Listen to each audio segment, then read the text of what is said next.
it's not what happens to you that matters. It's what you do with what happens. For example, I could talk about the mental abuse, verbal abuse, physical abuse that escalated to sexual abuse by the age of 12. Or I could talk about what I did about what happened. I could talk about the pain that each of those experiences caused me, or I could talk about what I did about that pain, about how I took that pain and turned it into my happily ever after, turned it into realizing that's not what defines me. Those of us who have experienced a really challenging childhood, a traumatic childhood, an abusive childhood, we tend to hold on to that and take it on as part of our identity.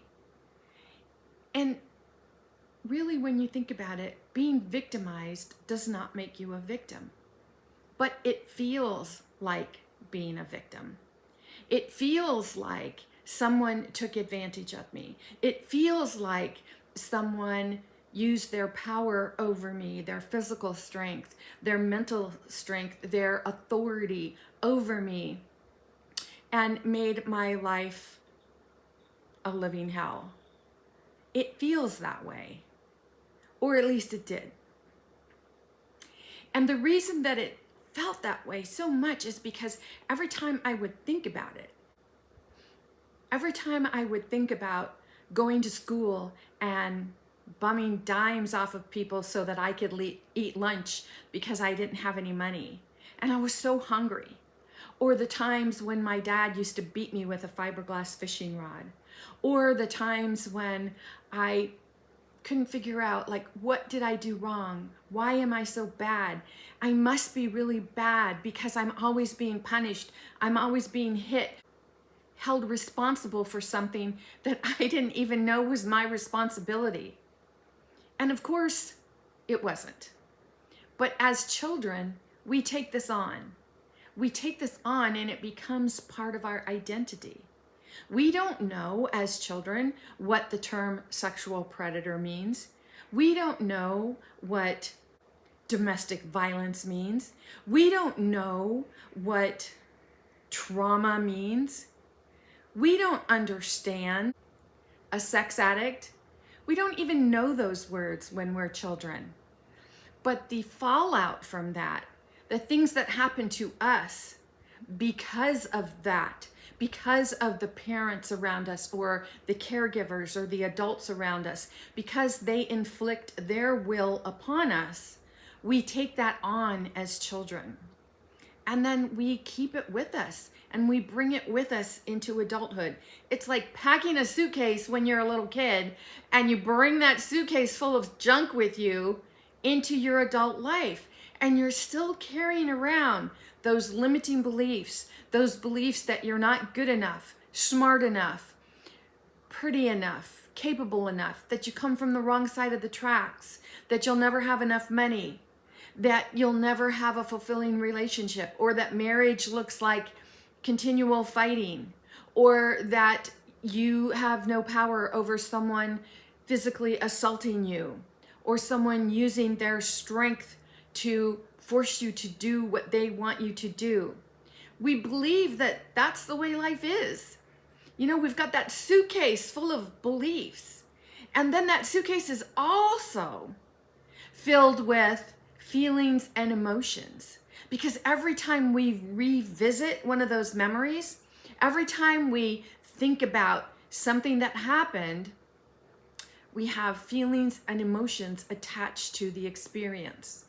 And it's those feelings and emotions that keep coming up for us every time we revisit the experience, that as an adult, we feel it so greatly in our body. And let's just take, for instance, shame. So perhaps the feeling of shame is coming up for you and you feel it so strongly in your body. Well, when you're feeling ashamed, just stop and think about, what is that going to do with your current relationships, or how you go out and talk to people, or how you interact with others? What about guilt? Perhaps you really want to just take a stand and say, you know what, I'm not putting up with this any longer. You were a horrible parent to me, and I think you should be punished, punished, punished. And you're holding on to that. And you have that vengeance and that anger. What about abandonment? Perhaps one or both of your parents weren't there for you the way you needed them to be there for you. Or perhaps they were the people that you needed protection from. And so in that case, they still weren't there for you, right? You looked to them to be your savior, to be the person who took care of you, but they were actually the person that you needed protection from.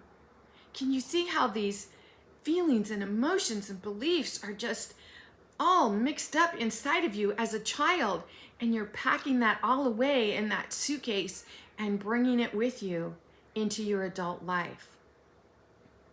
As an adult, if you're still looking back over childhood memories, when you think back on them, if you're still being triggered by negative emotions such as guilt, shame, remorse, being victimized, abandonment, if you're still feeling those really strongly and they are affecting you and impacting you in your adult life, that is your higher self giving you the opportunity to say, hey, do you want to keep reliving this pain, or are you ready to let it go? Because I can promise you that when you make a choice about deciding what to do with what happened, instead of dwelling on what happened, then when you think about what happened, you'll no longer be triggered by those negative emotions. You'll be able to look at it just like you look at anything around you and observe it. It will no longer trigger negative emotions within your body. And I can promise you that is the best gift you can give to yourself. And you know, when my teachers used to tell me that that was possible, I used to think they were crazy. I'm like, no, this happened. You don't understand. This happened. It sucked. It's horrible. It feels really bad. And I do not like thinking about it. So I try not to think about it. I just try to resist it or wish it to the cornfield. But I can't help it. Sometimes it comes up. Something will happen in my life where I get triggered. And then gosh darn it, I have to go through it all over again. And then it pisses me off. And then I don't know what to do with it. You see how that becomes like a vicious cycle?